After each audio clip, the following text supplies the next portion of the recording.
This is the Bahamas Tonight, the Northern Edition. Season's greetings to you all. I'm Shashina Rule. As always, it is so great to have you with us. 2013 was another trying year for tourism on Grand Bahama.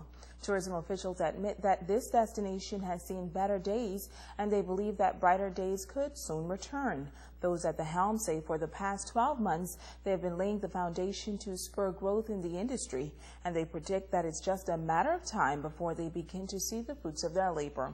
Charisma Robinson reports. For the Ministry of Tourism, 2013 has been a year of planting seeds. Our Director General has gone on record by saying that 2014 is going to be the fastest growing year in tourism for Grand Bahama. So all of those components to make that happen were being implemented in 2013. So, we can speak about the lows. The lows have been going on for quite a few years now, but I believe that 2013 was our year of preparation.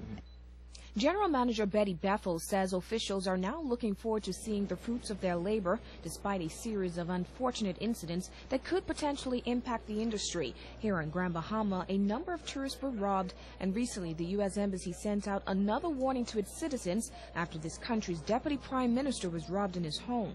We just need to up our game. We need to recognize that this is our #1 industry, and we have to do everything in our power to protect it. Our plan moving forward is to improve the service, improve customer service, do all of the things necessary to make all of the new initiatives that we have, that we are undertaking, to make them successful. In the new year, Bethel says the ministry will continue to look within every nook and cranny to find ways to drive the tourism product. However, she says the future looks promising with the opening of the Memories Blue Diamond Resort. So with the Memories Blue Diamond, as you know, they are attached to their own tour operation in Sunwing, which will be bringing in service from 6 cities out of Canada. Toronto will be year-round, and the other cities will be seasonal. And then by spring of 2014, we're looking to have service come in from 8 cities in the United States. So we will have the airlift, and the product is coming together. So all of the ingredients necessary for a successful destination is in the works. This island's cruise component will also grow as the Balearia Bahamas Express will be bringing in a larger ship with a passenger capacity of at least 800. When the ship arrives sometime in January, the cruise component is expected to double. Charisma Robinson, ZNS Network News. In other news, a major government agency is expanding its reach in a socially deprived area of Freeport. The Deputy Prime Minister, along with other officials, say the project is not only helping to improve the standard of living for residents, but it is also helping to stem the tide of crime in that community. John Davis Roll reports. We're proud to see a government who give us a feeling that we belong.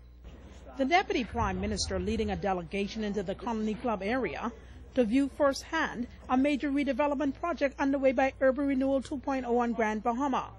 This significant undertaking, which includes the reconstruction of several roofs and a massive cleanup exercise, is a part of Urban Renewal's small home repair initiative.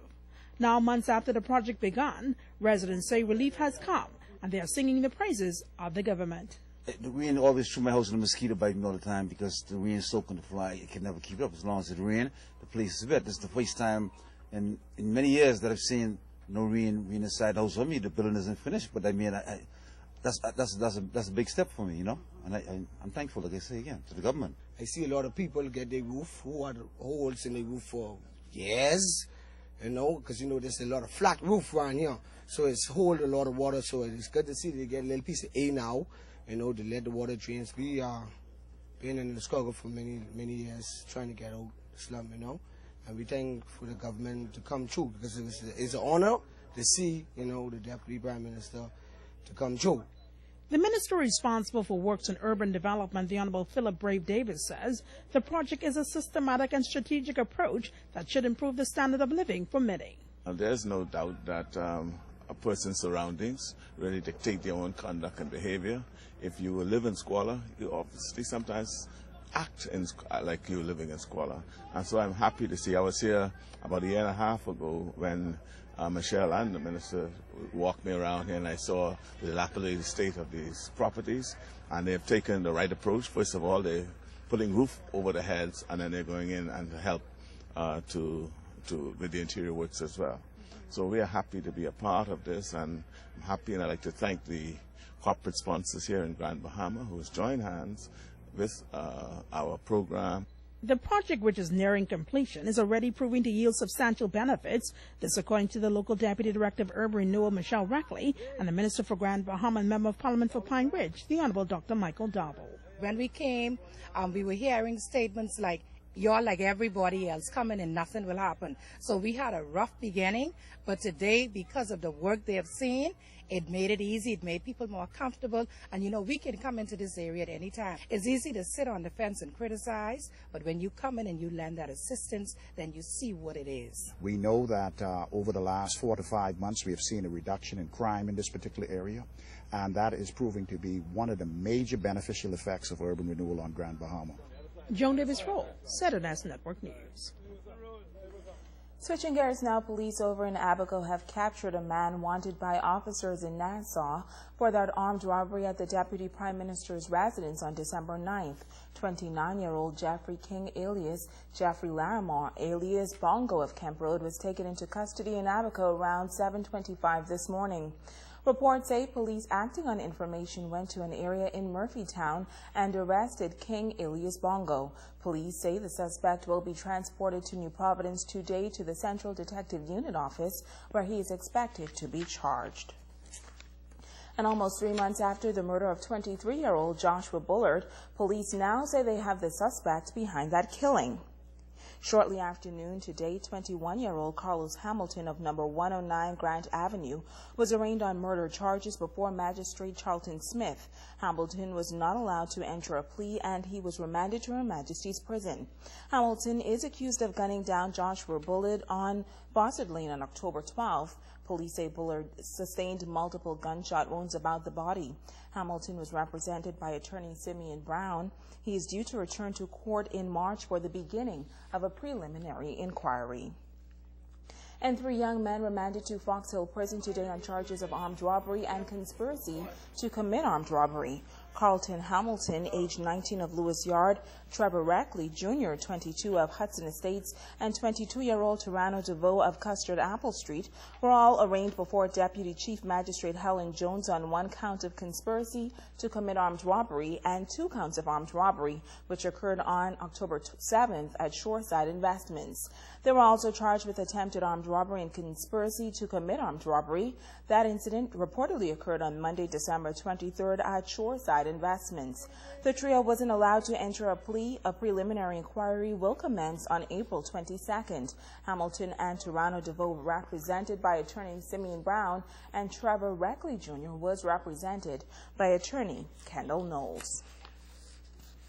And still on news from the crime beat, 13 illegal migrants appearing in court today. 7 Dominican men and a Haitian female were all charged with illegal landing. They all pled guilty and were fined $300 each, or 1 month behind prison.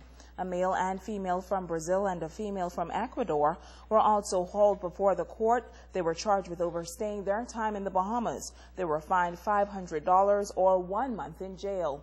All members of that group were able to pay the fine, and they were expected to be transferred to the detention center in New Providence tomorrow for deportation. Now, it is understood that the Dominican males and the Haitian female entered the Bahamas illegally by boat in mid-December. The Brazilians and Ecuadorian entered the country legally.